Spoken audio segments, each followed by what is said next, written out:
இவ்வளவு பண்ணிச்சு போச்சு வந்துச்சு. அப்ப இந்த இதுல என்ன பண்றாங்கன்னாக்க இந்த முதன்மை கோரிக்கை முடிஞ்சு போச்சு. அது இல்லை, ஹசீனா கம்பெனி பதவி விலக வேண்டும் என்பதை வச்சுதான் பண்றாங்க. அப்பதான் இந்த மதவாத சக்திகள் எல்லாம் தெருவுக்கு வந்து இப்ப இந்துக்கள் கடையில் அடிக்கிறது, இந்துக்களை கொலை பண்றது.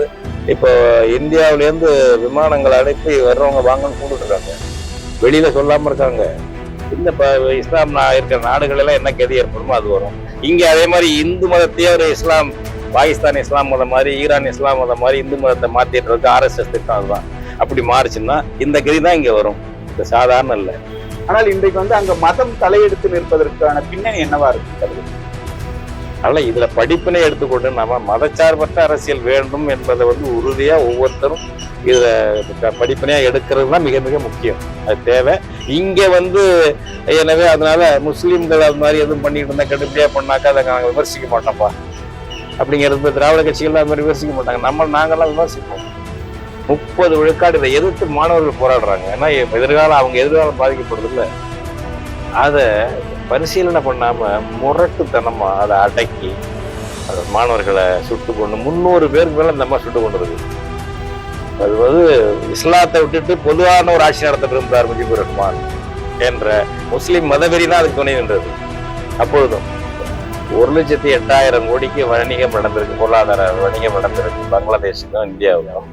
அதுல 92,331 கோடி இந்தியாவிலிருந்து ஏற்றுமதி பண்ணது அப்படின்னு பார்த்தோங்கல்ல. வலதுசாரி மத தீவிரவாத அமைப்பை தடை செஞ்சார், வேற ஒன்றும் அவர் பண்ணல.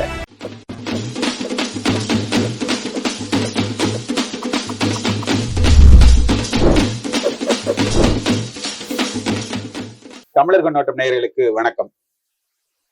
பங்களாதேஷ் எனப்படும் கிழக்கு வங்கம் மாபெரும் மக்கள் புரட்சியை சந்தித்திருக்கின்றது. அதன் பிரதமராக இருந்த ஷேக் ஹசீனா இந்தியாவில் தஞ்சமடைந்துள்ளார். வங்காளதேசத்தில் என்ன நடக்கிறது, இது குறித்து நம்மோடு உரையாட தமிழ் தேசிய பேரியக்கத்தின் தலைவர் ஐயா பே மணியரசன் அவர்கள் இணைந்துள்ளார். ஐயா வணக்கங்க. வணக்கம். வணக்கம் தோழர். வணக்கம் ஐயா. கடந்த 1.5 மாதங்களுக்கு மேலாக கிழக்கு வங்கம் பங்களாதேஷ்ல வந்து பெரிய அளவுல மக்கள் போராட்டம் நடந்து, இடஒதுக்கீடுக்கு எதிரான போராட்டம் நடந்து, நேற்று அதனுடைய உச்சகட்டமாக ஷேக் ஹசீனா பிரதமர் பதவியிலிருந்து அப்புறப்படுத்தப்பட்டு அவர் இந்தியாவில் தஞ்சமடைந்தார். என்ன நடக்குதுங்க கிழக்கு வங்கத்துல? கிழக்கு வங்கம்லாம் சொல்லக்கூடாது, வங்காள தேசம் அவங்க தனியா நாடு அமைச்சுட்டாங்க, அது இருக்கு. அதனால வங்காள தேசத்துல வந்து 15 ஆண்டுகள் இந்த அம்மையார் வந்து தொடர்ந்து ஆட்சியில இருந்ததுதான் பெரிய சாதனை. அது ஏன்னா அங்க அடிக்கடி படுகொலை பண்றது, ஆட்சியை கவுக்கிறது என்பது இயல்பா வச்சிருச்சு. 1971 வங்காளதேசம் நிறுவப்பட்டது.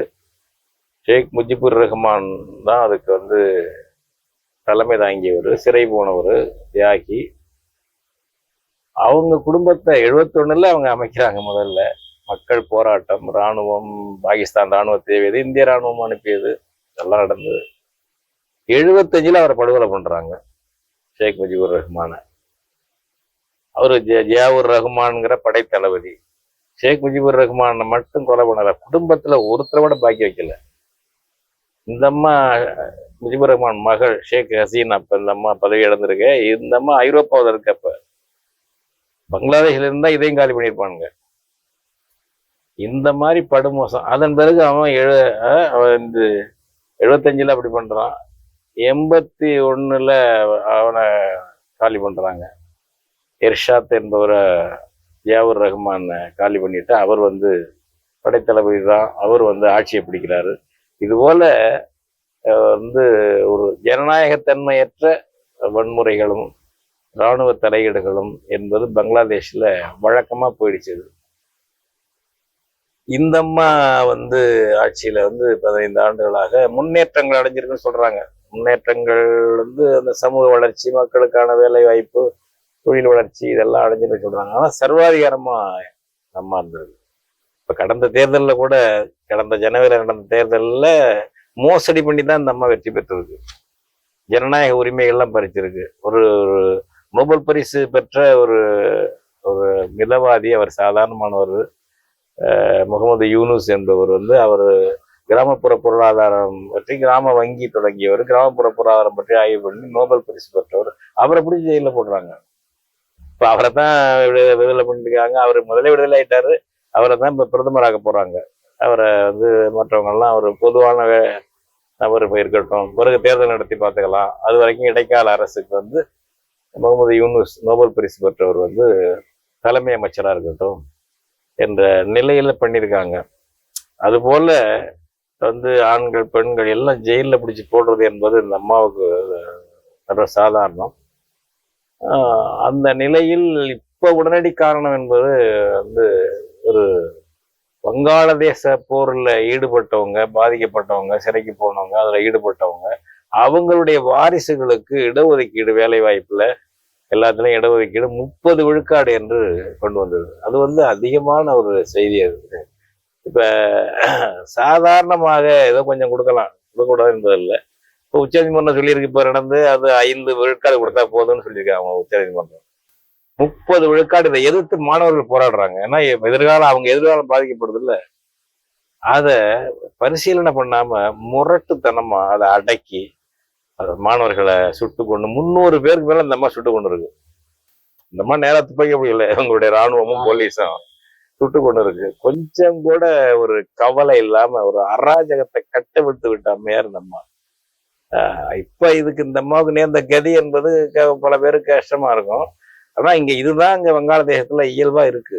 ஒரு ஜனநாயக மறுப்பா நடந்துக்கிறது, வன்முறையில ஆட்சியை பிடிக்கிறது, ஆட்சியை பிடிச்ச பிறகு வன்முறையை கட்டவிழ்த்து விடுறது, அது வன்முறையிலேயே விழுந்து போற அந்த ஆட்சி. இப்ப இந்த வன்முறையில விழுந்து போயிருக்கு, அந்த ஆட்சி விழுந்து போயிருக்கு. இதற்கு வந்து ஒரு இதுக்கு மாற்று என்பது பல பல மாறுதல்கள் அந்த சமூகத்தில் வரணும். அப்பதான் அது வர முடியுமே தவிர ஒன்றும் இல்லை.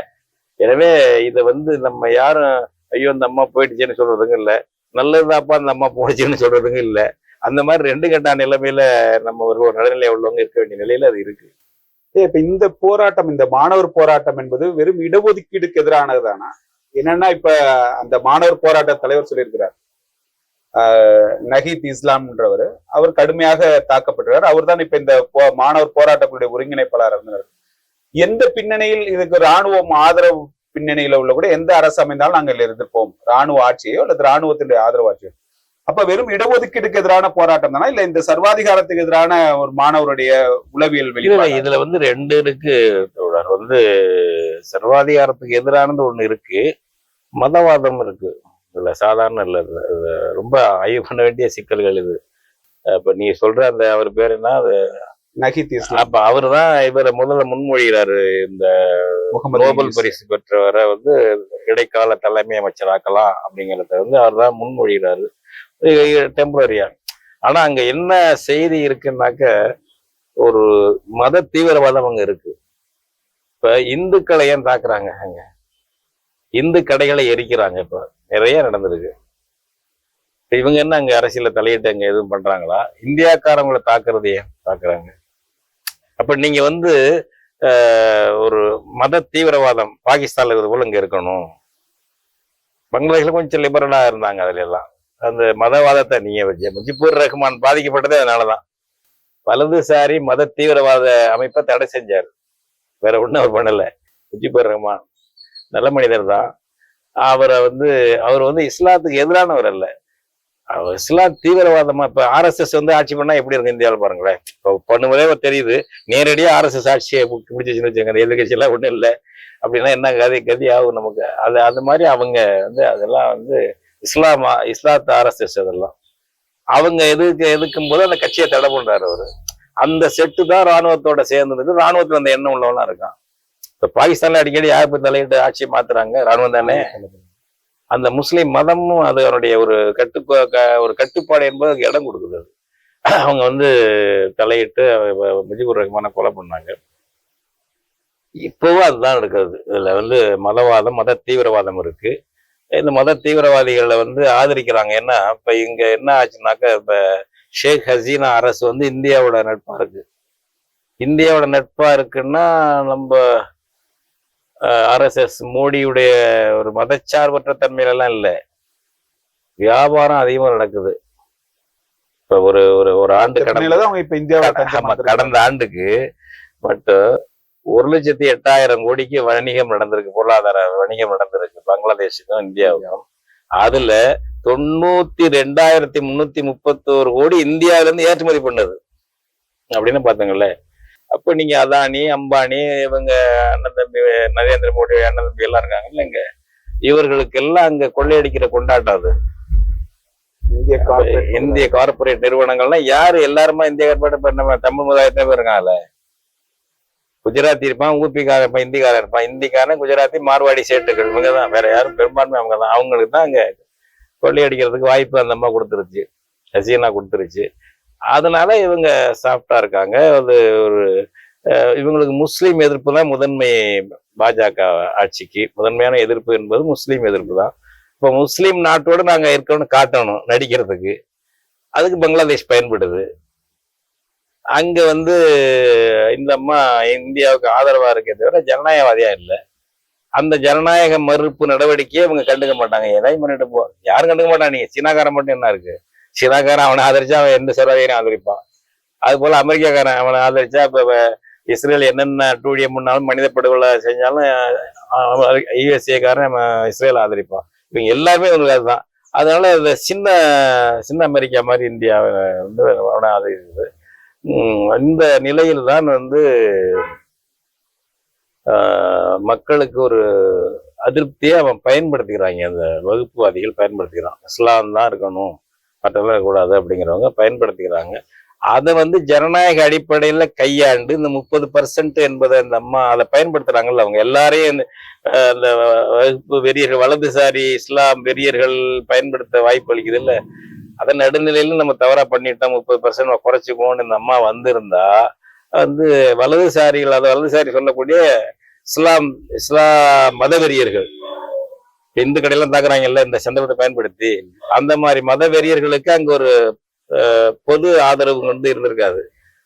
பிடிச்சி எல்லாரையும் சிறையில போடுறது, நோபல் பரிசு பெற்றவர் எல்லாம் போய் சிறையில போடுறது, சாதாரண ஆட்கள்லாம் சொல்ல ஜெயில போடுறது, இந்த கட்சிகள்லாம் ஜெயில போடுறது அப்படின்னு உடனே அது எல்லாருக்கும் எதிர்ப்பு வருது. அதை மதவெறிகள் பயன்படுத்திக்கிறாங்க. அதை வெளிநாடுகளும் பயன்படுத்தியிருக்கும், சீனாவும் அமெரிக்காவும் பயன்படுத்தியிருக்கும். இப்ப என்ன விஷயம்னு பாத்தீங்கன்னாக்க, இந்த அம்மாளுக்கு தஞ்சம் கொடுக்க நாடு இல்லை. இப்ப இங்க வந்தது, இங்க இந்தியா விரும்பல, மோடி அரசு விரும்பல அந்த அம்மா இங்க இருக்கிறத, தற்காலிகமா இருந்துக்க வெளியில போங்குது சொல்றாரு மோடி. அங்க என்னன்னாக்க இப்பதானே கொஞ்சம் ஒரு மாதம் மாதிரி வந்துட்டு போனது அந்த அம்மா, ஜபர்தஸ்தோட வந்துட்டு போச்சு இல்ல, மோடியோட கை ஒழிக்கிறாரு பண்ணிட்டு எல்லாம் பண்ணி போச்சு. இப்ப அந்த அம்மா சந்திக்கல, போய் அஜித் தோவல் தான் சந்திக்கிறாரு. பாதுகாப்புத்துறை செயலாளர் அவரு, அது தலைமை பொறுப்புல உள்ளவர், இராணுவத்துக்கு ஆன விஷயங்கள்ல தலைமை பொறுப்புல உள்ள அதிகாரி போய் பாக்குறாரு. தவிர அந்த அம்மால இந்த ஆட்கள் யாரும் போய் பார்க்கல. பார்த்தா இப்ப பொறுப்புல வர்ற பங்களாதேஷ் ஆட்சியாளர்கள் வருத்தப்படுவாங்க. வருத்தப்பட்டா அம்பானி அதானியுடைய வியாபாரம் பாதிக்கப்படும்.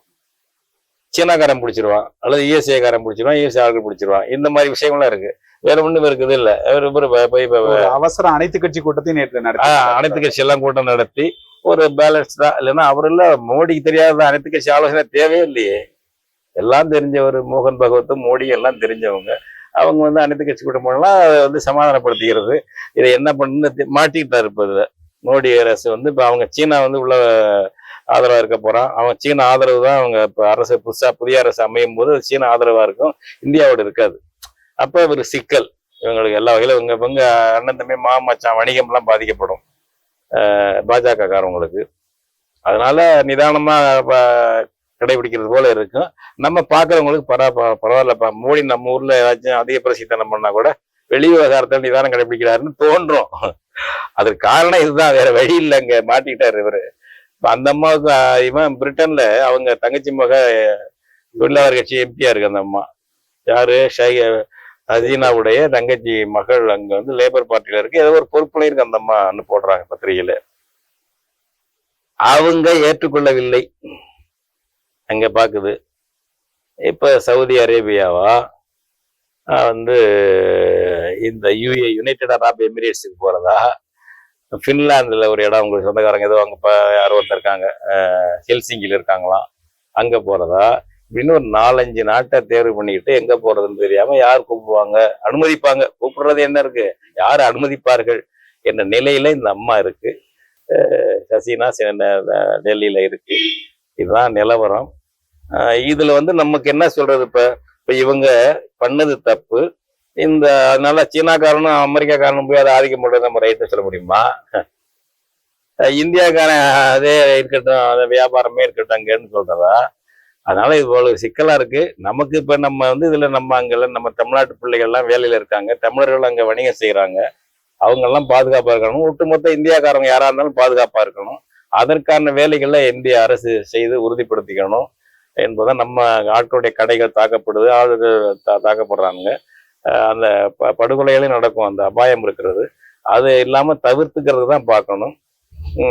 மதவாதத்தை தீவிரமா மதவாதம் கொண்டு போனா என்னங்கிறத நம்ம படிப்பனையா கொள்ளணும். பாஜக மத தீவிரவாதம் வந்துச்சுன்னு வச்சுக்கோங்க, இந்த கதிதான் ஏற்படும். நிரந்தரமான அரசு அமைய முடியாம, தேர்ந்தெடுக்கப்பட்ட அரசு அமைக்க முடியாம, அமைஞ்சாலும் இப்படிப்பட்ட சர்வாதிகாரங்களும் அதை ஒட்டிய படுகொலைகளும் நிலையற்ற தன்மையும் இந்த மாதிரி விஷயங்கள் தான் அது வந்துகிட்டே இருக்கும் என்பதை தான் நம்ம அடிப்படையா எடுத்துக்கிட்டு இங்க வந்து இந்து மதத்தை முதன்மைப்படுத்தி வந்து ஒரு இந்துத்துவா இஸ்லாம் ஆட்சின்னு வச்சுங்களேன். ஏதோ ஒட்டுமொத்தமா உலகத்து நாடுகள்ல சர்வாதிகாரம் அதிகமா உள்ள இடங்கள்னு பாத்தீங்கன்னா இஸ்லாம் மதம் உள்ள நாடுகள் தான் அதிகமா உள்ள, ஆட்சி மதமா உள்ள நாடுகள் தான். இப்ப நீங்க சவுதி அரேபியான்னு எடுத்துக்கிட்டா உங்களுக்கு மன்னர் ஆட்சி தாங்க. யுனைடெட் அரப் எமிரேட்ஸ்ல பல நாடுகள் இருக்கு, அது எல்லாம் மன்னர் ஆட்சி தான். அது மாதிரி சர்வாதிகார ஆட்சிகள் நடக்குதா? அது எல்லாம் இப்ப பாகிஸ்தான்ல என்ன சர்வாதிகார ஆட்சி நடக்குதா? அல்லது ஈரான்ல ஒரு வகையான சர்வாதிகார ஆட்சி தான் நடக்குது. ஈரான் ஈராக்ல எல்லாம் ஒன்னும் ஜனநாயகம்லாம் அங்க கிடையாது. ஈரான்ல படுமோசம் நடந்துட்டு இருக்கு. எல்லாம் அந்த மதத்தை பயன்படுத்திக்கிறாங்க, மத தீவிரவாதம். மத பீட தலைவர்லாம் கட்டளையிடக்கூடியவங்க ஈரான்ல எல்லாம். மத பீட தலைவர் தான், இஸ்லாம் பீட தலைவர் தான். அவங்க பிரிவு என்ன பிரிவோ அந்த மாதிரி வச்சுக்கிட்டு எல்லா நாடுகளையும் பார்த்தீங்கன்னா இது ஒரு படிப்பினே எடுத்துக்கிட்டு வந்து இஸ்லாம் மதத்துல உள்ள இந்தியாவில் உள்ளவங்க, தமிழ்நாட்டில் உள்ளவங்க தங்கள் நாட்டில் அப்படிப்பட்ட சிறுவாயிரம் வரக்கூடாது. நம்ம மதத்தின் வழியாக இஸ்லாம் மதம் பாதுகாக்கப்பட வேண்டும், அந்த உரிமை இருக்க வேண்டும். அதே வேளை ஒரு மதம் தான் இருக்கணும், இஸ்லாம் மதம் மட்டும்தான் இருக்கணும், அல்லது இந்து மதம் மட்டும்தான் இருக்கணும், அல்லது கிறிஸ்தவ மதம் மட்டும்தான் இருக்க வேண்டும் என்ற எந்த பார்வைக்கும் யாரும் ஆதரவு கொடுக்க கூடாது.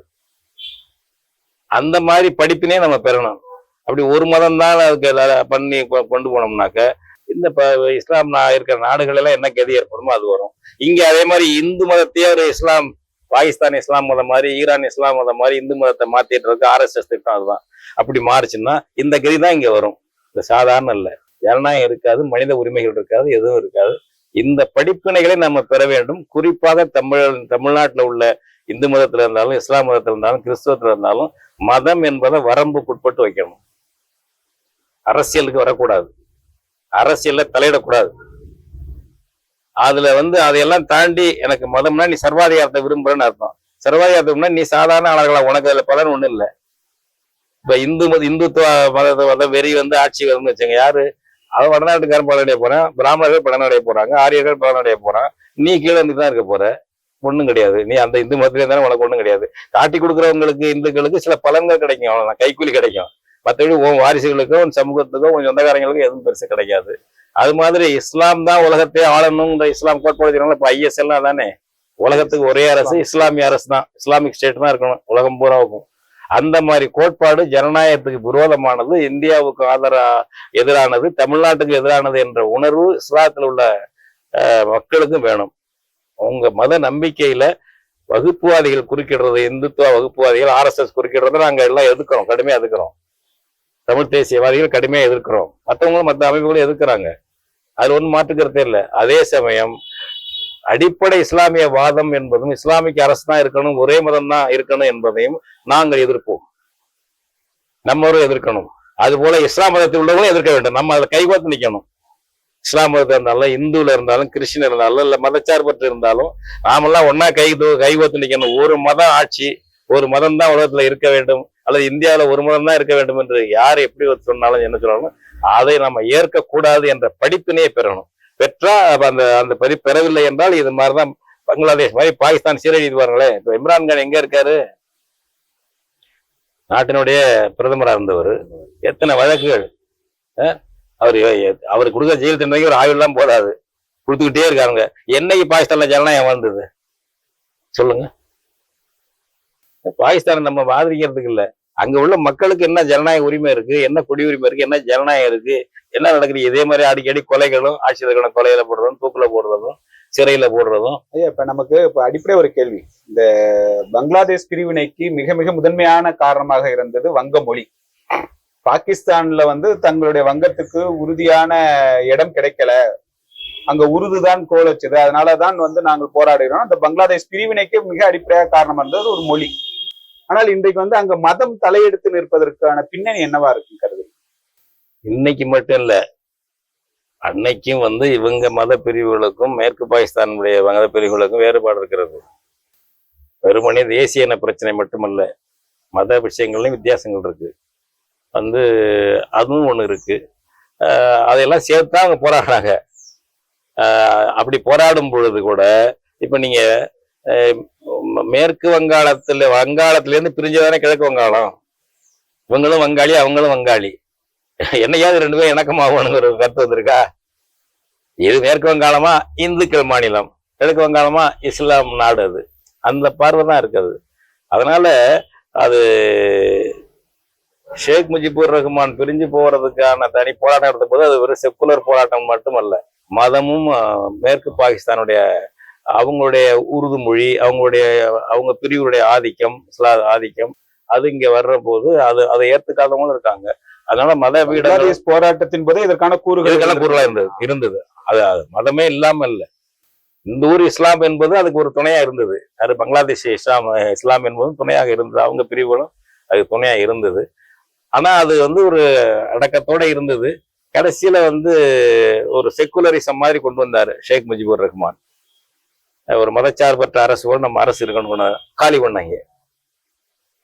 பதவி வெறி பிடிச்ச முஜிபுர் ரஹ்மான், மன்னிக்கணும், அந்த ஜியாவுர் ரஹ்மான், இந்த மாதிரி படை தளபதிகளே போய் குடும்பத்துல பிள்ளைகள் உட்பட கொலை பண்ணாங்க. முஜிபுர் மகன்கள், 2 மருமகன்கள், பிள்ளைகள் உட்பட அந்த வம்சமே இருக்கக்கூடாதுன்னு கொலை பண்ணாங்க. சாதாரண இல்ல. அப்ப என்ன வந்துச்சு உங்களுக்கு? அது வந்து இஸ்லாத்தை விட்டுட்டு பொதுவான ஒரு ஆட்சி நடத்த விரும்புகிறார் முஜிபுர் ரஹ்மான் என்ற முஸ்லிம் மதவெறி தான் அதுக்கு துணை நின்றது அப்பொழுதும். அதனால இது ரொம்ப எச்சரிக்கையா கவனமா இருக்கணுங்கிறதுதான். இப்ப இந்த போராட்டத்தை ஒருங்கிணைத்து நடத்தக்கூடிய அந்த மாணவர் தலைவர் சொல்லியிருக்கிறார், ராணுவத்தினுடைய ஆதரவோ அல்லது நேரடியான ராணுவ ஆட்சி நாங்க எதிர்ப்போம், நாங்கள் சொல்லுகின்ற அரசு அமைந்தால் மட்டும்தான் நாங்கள் ஆதரவு தெரிவிப்போம் இருக்கிறார். இப்ப ஒரு மத அடிப்படைவாதம் என்பது அதற்கு ஒரு ராணுவ பின்புலம் இல்லாமல் அல்லது ராணுவ அதிகாரிகளுடைய பின்புலம் இல்லாமல் நடப்பது என்பது கடினம். அப்ப இப்ப நடத்தக்கூடிய இந்த மாற்றம் என்பது ஒரு ஜனநாயகத்திற்குரிய மாற்றமாக நம்ம பார்க்கலாம். ஜனநாயகத்துக்குரிய மாற்றமா நம்ம கருத முடியாது. இது மதத்தான் பின்புலம். இவங்க சொல்லுவாங்க நாளைக்கு அதிகாரத்தை இப்ப உலக நாடுகள்கிட்ட பேசணும்ல, இப்ப பேசணும், எல்லார்ட்டையும் பேசணும், பொதுவானது போல காட்டிக்கணும். அப்புறம் அதிகாரத்தை கைப்பற்றின பிறகுதான் நீங்க மதச்சார்பற்ற அரசு வேணும்னு சொல்லி அதனால படுகொலையான முஜிபுர் ரஹ்மான் மகன் என்னாச்சு? என்ன கதியாயிடுச்சு? அது வந்து அது ஒரு வகையான மத ஆட்சி தான் நடத்திட்டு இருந்தாங்க அந்த அம்மா. அதுல தீவிரமாகவும் அதுல ஒரு கரப்ஷன், ஊழல் அவங்க மோசம் பண்ணிட்டு இருந்துச்சு. அந்த அம்மா ஒண்ணுங்க மதச்சார்பற்ற ஒரு ஆட்சியெல்லாம் நடத்திக்கிட்டு இல்லை. அதுக்குள்ளேயே அங்க மதவாதத்துக்கு வந்து எதிர்ப்பு வந்து செய்யறாங்க. அதனால இப்ப இவங்க போராட்ட மாணவர் தலைவரும் மற்றவங்கள சொல்றதெல்லாம் முழுசா நம்ப முடியாது. அதெல்லாம் வந்து நம்ம அதான் நிதானம் காட்டணுமே தவிர வெறும் முற்போக்கா இருப்பாங்க, அவங்க மதச்சார்பற்று இருப்பாங்க அப்படின்லாம் இல்லை. இப்ப முகமது யூனுஸ் வந்து ஒரு பேலன்ஸ்டான பர்சன். அவருடைய சில அறிக்கைகள் பார்த்தா தெரியுது. ஆனா அவர் தற்காலிகமான பதவி தான், அது தான் இருக்க மாட்டாரு. அவர் மதவெறியை கூடாதுப்பான்னு சொன்னார்னா அவர் காலி பண்ணி போயிடுவாங்க. அவருக்கு ஒன்றும் மக்கள் சப்போர்ட் எல்லாம் கிடையாது. அவர் இடைக்கால ஒரு பஞ்சாயத்து தலைவர் வச்சிருக்காங்க. அதனால இந்த நபர்கள் சொல்றதெல்லாம் இப்ப ஏத்துக்க முடியாது. மக்கள்கிட்ட வந்து ஒரு மதச்சார்பற்ற தன்மை என்பது வரணும். அது இப்ப அந்த நாட்டுல அதெல்லாம் வர்றதுக்கு வாய்ப்பு இல்லை. அப்படியெல்லாம் பங்களாதேஷ் அப்படிலாம் வர்றதுக்கு வாய்ப்பு இல்லை. நம்ம எதிர்பார்க்க வேண்டியதில்லை. இதுல நம்ம என்ன கத்துக்கணும்னா, இந்தியாவில் அப்படிப்பட்ட இந்து மத வெறி வந்துடக்கூடாது. அந்த இந்து மத வெறி வந்துவிடக்கூடாது என்று சொல்லும் போது இஸ்லாம் மத வெறிக்கோ கிறிஸ்துவ மத வெறிக்கோ இடம் கொடுக்க கூடாது. ஜாக்கிரதை, இதையும் புரிஞ்சுக்கணும். இந்து மத ஆதிக்கத்தை வெறியினால் பாதிக்கப்படக்கூடிய இஸ்லாமியர் கூடாதுங்க நம்ம நினைக்கலாம். அதே சமயம் இதை பயன்படுத்தி இஸ்லாம் மத வெறியோ இது கிறிஸ்துவ மத வெறியோ வரவும் கூடாது. இந்து மத வெறியும் கூடாது, இந்து மதச்சார்பும் கூடாது, வேற எந்த மதச்சார்பும் அரசு இருக்கக்கூடாது, இந்தியாவில் இருக்கக்கூடாது. நம்ம தமிழ்நாட்டில் அப்படிப்பட்ட அரசியல் வளரக்கூடாது, மதச்சார்பு அரசியல் வரக்கூடாது என்ற படிப்பினையைத்தான் ஒவ்வொரு தமிழச்சியும் நம்ம எடுத்துக்கணும். ஐயா, இப்ப இந்த இடஒதுக்கீடுக்கு எதிராக இப்ப பங்களாதேஷ்ல நடந்த இந்த போராட்டம் ஒருபுறம் ஷேக் ஹசீனா ஏறக்குறைய போராடிய மாணவர்களை முதல் கட்டமாக ஒரு 200 பேருக்கு மேல சுட்டுக் கொண்டாங்க. அதுக்கு பிறகு நடந்த பேரணி எழுச்சியின் காரணமா அதுக்கு பிறகு நடந்த கலவரத்துல ஒரு 100 பேர் சுட்டுக் கொல்லப்பட்டார். அதற்கு பிறகு உச்சநீதிமன்றம் தலையிட்டு இந்த இடஒதுக்கீடு ரத்துப்பட்டு வெறும் 5 விழுக்காடோடு சுருக்கியது. ஆனால் அதற்கு பின்னாலும் கூட இப்ப எழுந்திருக்கூட இந்த மாணவர் போராட்டம் என்பது அதுவும் ஒரு வன்முறையா தான் மாறி இருக்கு. அந்த சபர்கஞ்சின்ற இடத்துல ஒரு காவல் நிலையத்திற்குள்ளார் போது 14 காவலர்களை உட்பட கொளுத்திருக்கிறாங்க. பல பகுதிகளில் வந்து இந்துக்களுடைய, இப்ப நீங்களே சொன்ன மாதிரி இந்துக்களுடைய கோயில்கள் தாக்கப்பட்டு 2 பேர் கொல்லப்பட்டிருக்கிறாங்க. பிரதீப் குமார்ன்ற ஒரு பத்திரிகையாளர் உட்பட கொல்லப்பட்டிருக்காங்க. இந்த வன்முறைக்கு எதிர் வன்முறை அப்படின்ற இந்த சூழல் நீங்க எப்படி பார்க்கிறீங்க? அதான் இதை வந்து நீங்க அந்த 30 விழுக்காடு வங்கதேச விடுதலை போராட்டத்தில் பங்கெடுத்த குடும்பங்கள் வாரிசுகளுக்கு ஒதுக்கீடு என்பதுக்காக அதை எதிர்த்து ஆரம்பிச்சதுதான் அந்த போராட்டம். அது சரிதான், அந்த போராட்டம் மாற்றுக்கிறதே இல்லை. அது அதிகப்படியாது. இதெல்லாம் அகம்பாவம், தன்னலகத்தோட, அரசியல் சுயநலத்தோட சூதாக ஹசீனா கொண்டு வந்தது. அது மாற்றுக்கிறதே எனக்கு இல்லை, நமக்கு இல்லை, உங்களுக்கு இருக்காது. ஆனா இது உச்சநீதிமன்றம் 5% சொல்லிடுச்சுல்ல, அதை செயல்படுத்தணும் இருக்க வேண்டியதானே. அப்புறம் திருப்பி எதுக்கு போராட்டம்? உச்சநீதிமன்றம் சொன்ன பிறகுதானே சொல்லுது. இந்த போராட்டத்துக்கு பிறகு வந்து உயர் நீதிமன்றம் முதல்ல அதை அங்கீகரிச்சுதான் சொல்றாங்க. உச்ச நீதிமன்றம் அதெல்லாம் தப்புன்னு சொல்லிட்டு 5% 7 விழுக்காடு தான் கொடுக்குறாங்க. ஆமா, அவ்வளவுதான் சொல்லிடுறாங்க. அதன் பிறகு இதை செயல்படுத்தோட இருக்கலாம்ல. பிறகு என்ன கோரிக்கைன்னா, இப்ப 30 விழுக்காடு 5 விழுக்காடு என்பதெல்லாம் பிரச்சனை இல்லை. இப்ப ஹசீனா பதவி விலக வேண்டும், இவ்வளவு பண்ணிச்சு போச்சு வந்துச்சுன்னு. அப்ப இந்த இதுல என்ன பண்றாங்கன்னாக்க, இந்த முதன்மை கோரிக்கை முடிஞ்சு போச்சு. அது இல்லை, ஹசீனா கம்பெனி பதவி விலக வேண்டும் என்பதை வச்சுதான் பண்றாங்க. அப்பதான் இந்த மதவாத சக்திகள் எல்லாம் தெருவுக்கு வந்து இப்ப இந்துக்கள் கடைகளை அடிக்கிறது, இந்துக்களை கொலை பண்றது. இப்போ இந்தியாவில இருந்து விமானங்களை அனுப்பி வர்றவங்க வாங்கன்னு கூப்பிட்டு இருக்காங்க, வெளியில சொல்லாம இருக்காங்க.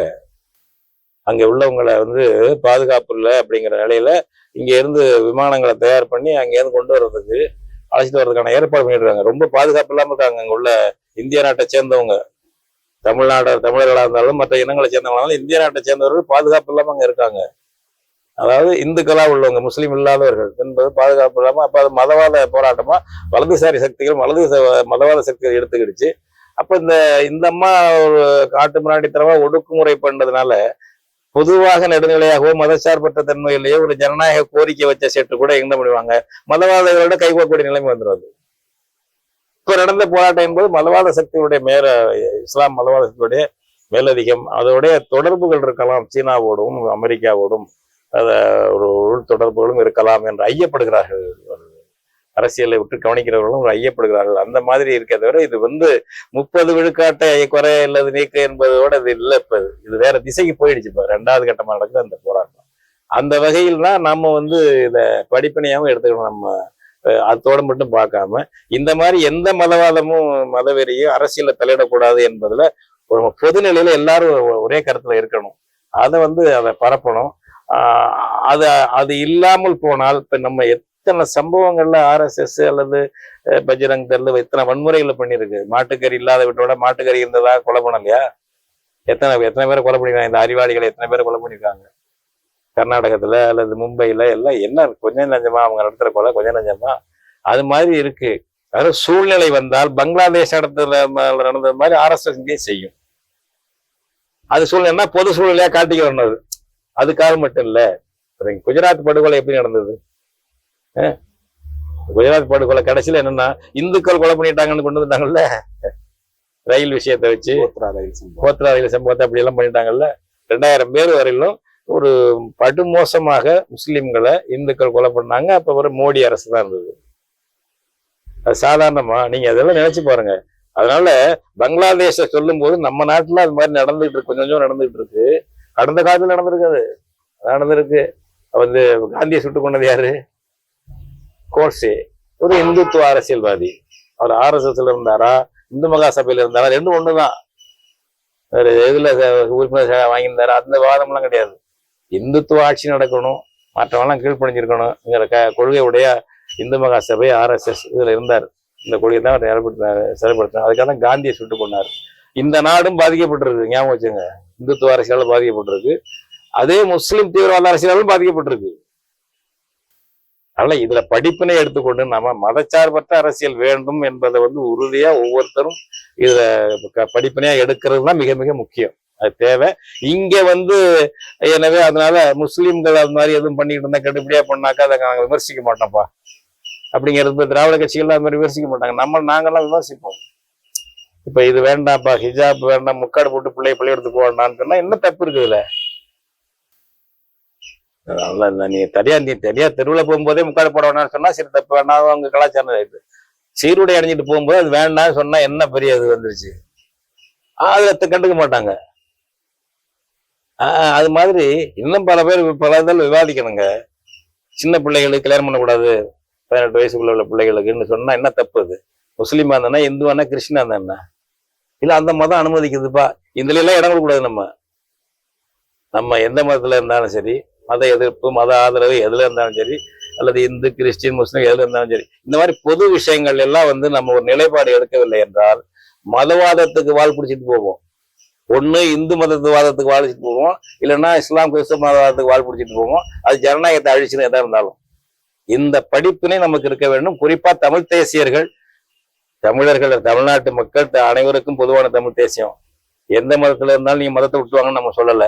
அதே சமயம் உங்க மதத்துல பிற்போக்கான அல்லது ஆதிக்க கொள்கை இருந்தால் அதை தமிழ் தேசியத்தில் அல்லது தமிழ்நாட்டில் செயல்படுத்த வேண்டும் நினைக்காதீர்கள். நீங்கள் ஒரு மறுமலர்ச்சியோடு சிந்தியுங்கள். உங்களை சூழ்ந்துள்ள மக்களுடன் இந்த மதச்சார்பற்ற மறுமலர்ச்சி கருத்துக்களை பேசுங்க. அவங்க சொந்த வாழ்க்கையில அவங்களுடைய மத சடங்குகள் என்னன்னோ அதெல்லாம் நீங்க கடைபிடிச்சுக்கோங்க. வழிபாட்டை யாரும் தடுக்கக்கூடாது. அந்த வழிபாட்டு உரிமையை அந்த அளவோட நம்ம எல்லை பிரிச்சு பொது வாழ்வில் மதவெறிக்கு இடம் கொடுக்காமல் ஜனநாயக விரோத மத அடிப்படையில் ஜனநாயக விரோதம் நடந்தா அதை கண்டுக்காம இருக்கணும். அதுதான் சிறுபான்மையை மதிக்கிறது என்றெல்லாம் அல்ல பெரும்பான்மை மதிக்கிறது என்றெல்லாம் இருக்கக்கூடாது என்ற படிப்பினையை நாம் பெற வேண்டும். ரொம்ப நன்றிங்க. பங்களாதேஷ் போராட்டம் குறித்தும் மத தீவிரவாதத்தினுடைய ஆபத்துகள் குறித்தும் தெளிவாக விளக்கமிக்க ரொம்ப நன்றி. நன்றி நன்றி நன்றி தோழர். இவ்வாறான பல செய்திகளை, பல சிக்கல்களுக்கு விடை கிடைக்கக்கூடிய செய்திகளை தமிழர் நோட்டம் வலையொலியில் வெளிப்படுத்தி வருகிறோம். இது தற்சார்பாக செயல்படுவதற்கு நிதி தேவைப்படுகிறது. இந்த நிதியை நம்முடைய மக்களாகிய நீங்கள் தான், இளையோரும் பெரியோரும் நண்பர்களும் தோழர்களும் சான்றோரும், நீங்கள் உங்களால் இயன்ற அளவு என்ன இயலுமோ அந்த நிதியை வழங்குமாறு அன்போடும் உரிமையோடும் கேட்டுக்கொள்கிறேன். உங்களுக்கு நன்றி உணர்வோடும் பொறுப்புணர்வோடும் தமிழர்கள் நோட்டம் செயல்படும் என்பதை உறுதி தெரிவித்துக் கொள்கிறேன். நன்றி, வணக்கம்.